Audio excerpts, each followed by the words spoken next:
maybe I shouldn't. Maybe I should phrase it differently rather than ask you whether you would relocate. If you relocate, you would have relocated a long time The question ago. sits home with me.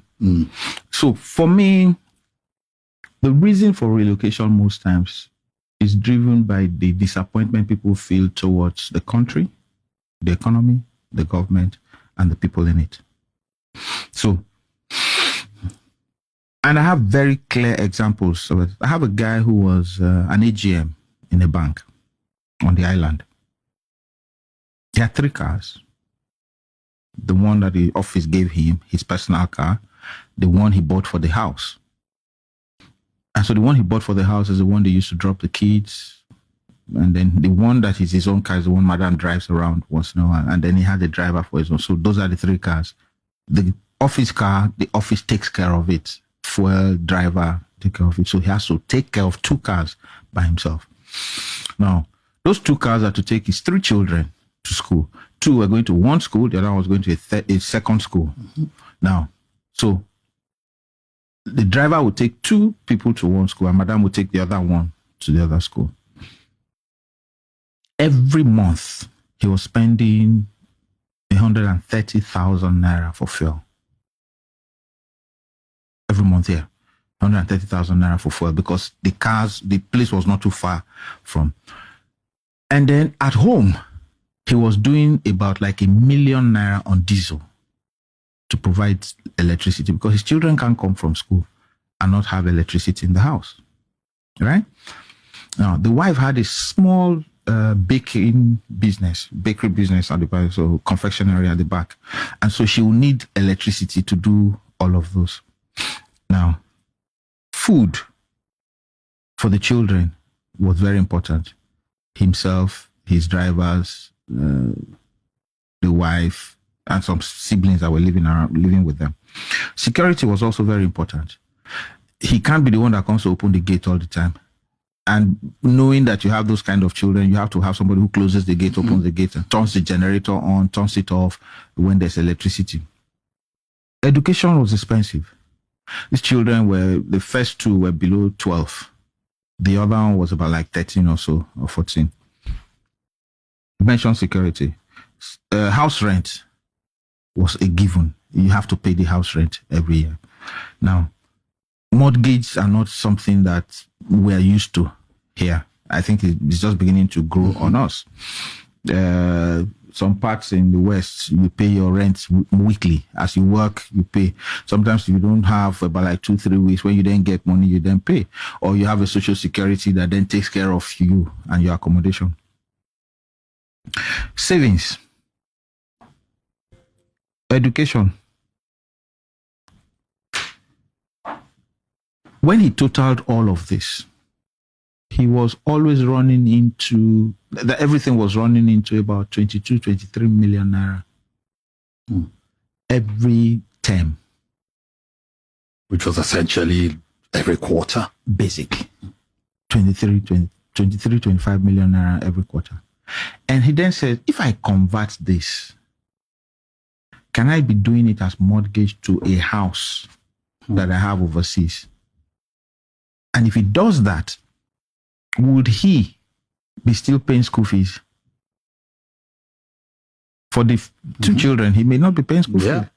And the way it is that... to public school? Yeah, they go to public school. And then there, the school buses will pick and drop them. And if the school buses don't pick and drop them, the distance to school is always far from usually walkable. It's walkable. Now, what is the security for children? Would anybody kidnap 2 of his children there and ask him to come and pay money? No. When the children graduate, what are the chances that they will find work there? And what are the chances that they will find work here? Now, if he were it's there... certainly higher on both fronts. So, if he's there on the other side, would he be employing a driver, 2 drivers, or 3 drivers, one for his wife, one for the children, one for himself, and be paying for gate man, security, washman, that one? Would he be doing all of that? No. So most times when people then do all of those calculations, they come to the point where they say, let's give it a shot. Now, it is true that sometimes when you are in Nigeria, the chances and opportunities that come to you to make a lot of money increases. Some of them don't even pay taxes. Anything can change for you at any time. You can just be named the commissioner for finance in one this thing, and your economic trajectory has changed. Now, will that happen overseas? No. Will somebody kidnap your children overseas and be demanding for one thing and they can't find the people? No.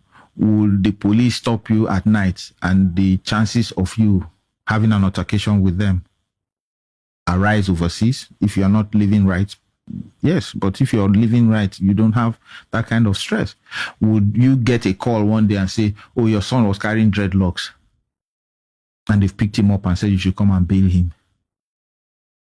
Or somebody hit your car and ran off, and the person who hit your car can't be found.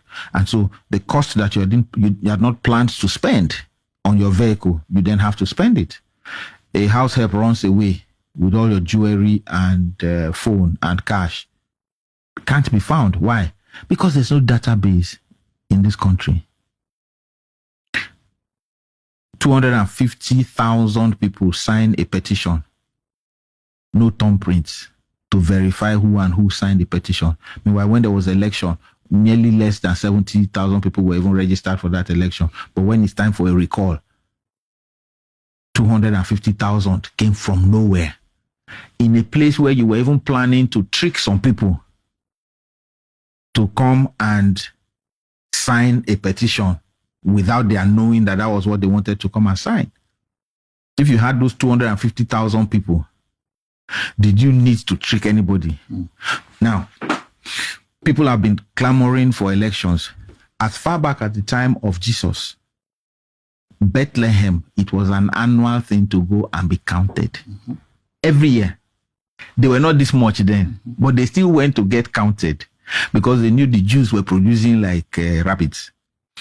Now, the last election that you had in 2005 or 6 or thereabout was not even conclusive, because when you did it, you came up with 270 something. You mean population census, yes. Yeah. And when the numbers started being disputed, the people were saying that they did not come to our street.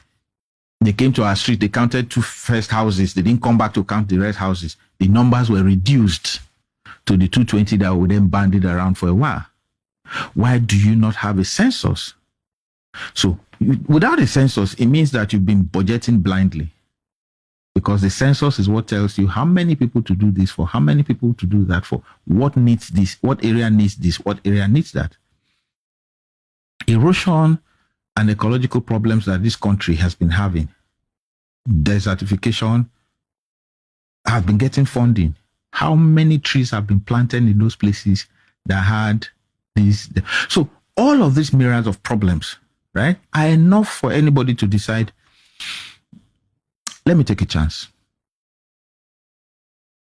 Because ọmọ là ń jà fún. Kọ́mọ lè jà fún wa. You fight to raise the child well, so that when the child has grown, the child then fights to raise you well. What is happening now is that children get to 40, and the parents who raised them to have them take care of them are still taking care of them at 40. Sad commentary, but true. Exactly. So now you then have a case of when these children then go out of the country to live overseas, they see that everything works. You don't need prayers. You don't need to do, what's that midnight thing that they do?